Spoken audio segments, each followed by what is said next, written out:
Welcome back to ＳիվիլՆեթի. I'm your host, Patrick Elliott, and I'm delighted to be joined today by a heroic friend of Armenia, the Baroness Caroline Cox. Lady Cox, thanks for joining us. Thank you very much for inviting me. Unfortunately, the circumstances have changed significantly, and we'll have to start off by addressing the current situation. You've advocated for the rights of Karabakh citizens for decades. What's your take on the current situation? Well, one needs to put it in a historical context. We all know that formally Nagorno-Karabakh is part of Azerbaijan. That was relocated there, I think, by Stalin.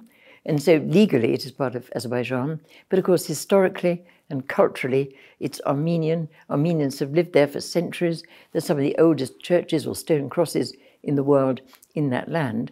And therefore it is culturally and historically Armenian.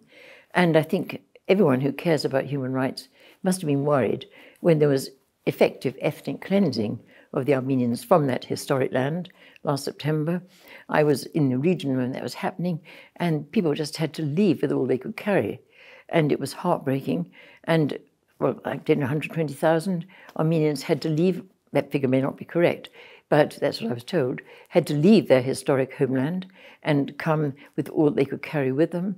And so it was an effective ethnic cleansing. There are hardly any Armenians left in Nagorno-Karabakh now, and the huge number have had to come into Armenia, and very, very sad and difficult situation for them, and also, of course, for Armenia, to take such a huge influx of its own people.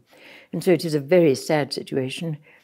I can't go into Karabakh now, so I can't say what's happening there, but we have reports that Azerbaijan has been destroying or damaging some of the holy places, some of the churches. I think are damaged, or maybe destroyed, I don't know, but I think the stone crosses are being, I think, taken down or hacked. And so there is, I think, a very real concern over the attacks on the cultural heritage of that historic Armenian land. And it is, of course, I think, of great concern. And, of course, concern for the Armenians who've had to flee the ethnic cleansing and somehow get their homes, their families into some kind of way of life as refugees. So it is a very sad situation and cause for great concern. What would you say, how would you react to Azerbaijan's insistence that the rights of the Armenian populace in Karabakh is guaranteed under the Azeri constitution? Well, I hope and pray that their rights are guaranteed. I hope and pray they'll be able to go back. I hope I'll be able to go back one day with them and go back to their homes, their farms, their villages, their churches. I hope they're still there. And so I hope and pray Azerbaijan will respect the historic and cultural heritage of the Armenian people from Nagorno-Karabakh and will allow them to return with safety and security. But at the moment, we watch this space. We watch and pray. How much worth do guarantees like that have from a country that is one of the top jailers of journalists and opposition, and a place that doesn't guarantee the rights of its own citizens, let alone ethnic minorities? Well, I think that's a cause of great concern, is Azerbaijan's track record on human rights leaves a bit to be desired.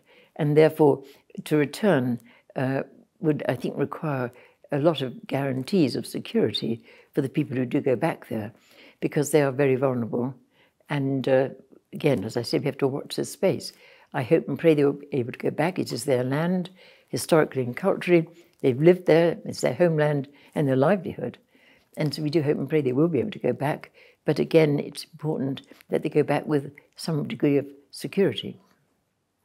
Lady Cox, tell us, did you notice any signs early on that the Republic of Artsakh was vulnerable on the international space? I mean, where could they have improved the narrative that this is a Christian, free, democratic republic that has more freedoms than the place that it's seceding from?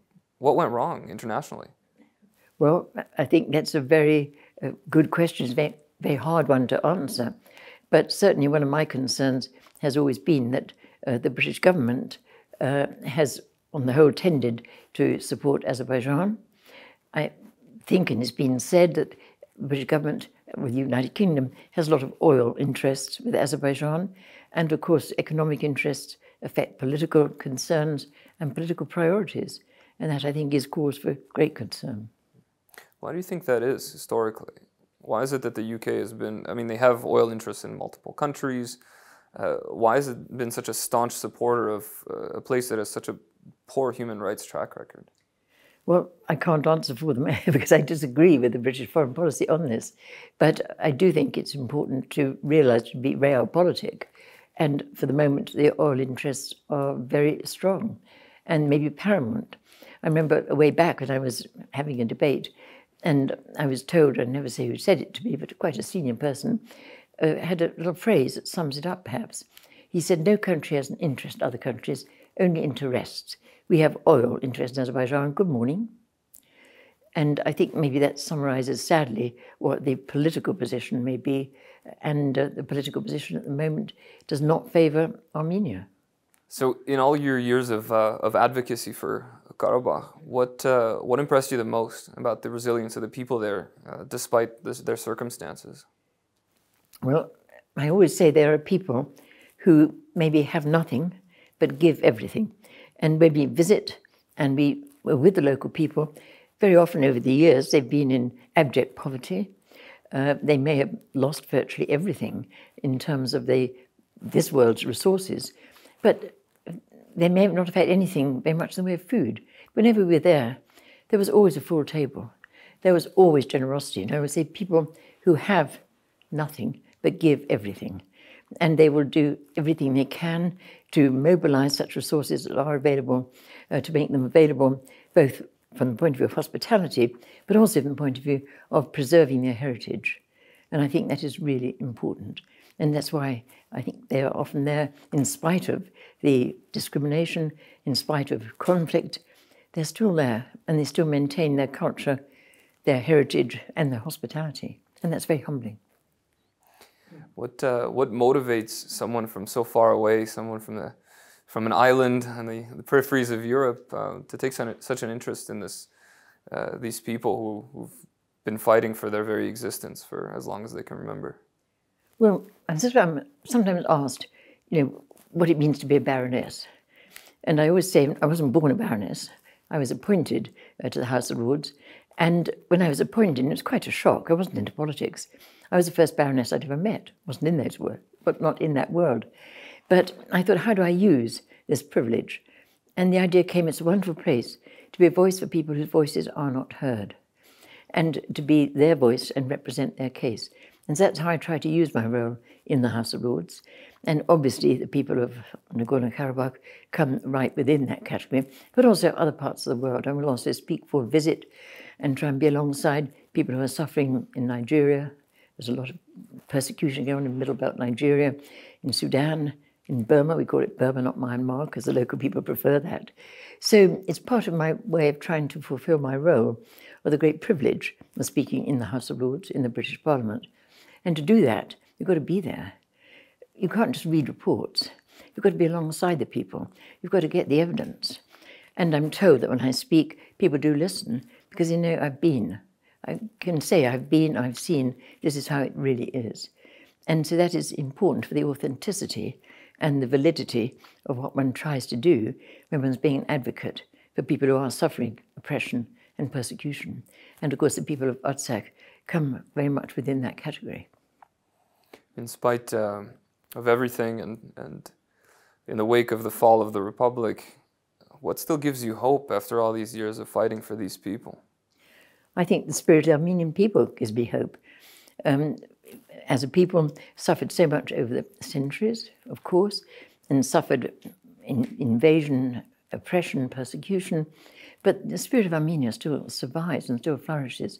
The culture of Armenia still survives and flourishes. The faith of the Armenian people survives and flourishes. So it's their spirit, their culture, their courage, and their tenacity. And that's why Armenian people are still here and are still representing all they do represent in terms of their culture, their faith, their tradition, and their current achievements. Baroness Cox, thank you so much for this interview, and thank you for all the work that you've done over the years and continue to do. Well, it's a huge privilege. Thank you for letting me be a voice, and I hope I spoke some sense. Thanks again for watching ＳիվիլNet. This has been Patrick Elliott, and we'll catch you guys very soon.